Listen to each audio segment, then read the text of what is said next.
कहीं गाना में धूम मचाने का नीलेश भाई का आदत है। परोसिन टूरी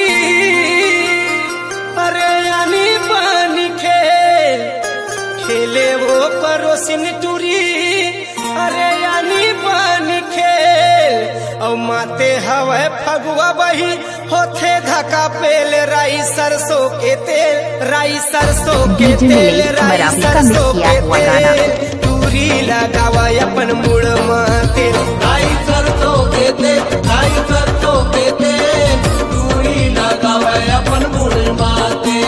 आपका नाम क्या है? नीलेश मरावी। मुड़ माते टूरी लगावा अपन मुड़ माते अरे टूरी लगावा अपन मुड़ माते टूरी लगावा अपन मुड़ माते। आप कहाँ के रहने वाले हैं? सरवाही वाले। सरसों के तेल टूरी लगावा अपन मुड़ माते राई सरसों के तेल राई सरसों के तेल टूरी लगावा अपन मुड़ माते।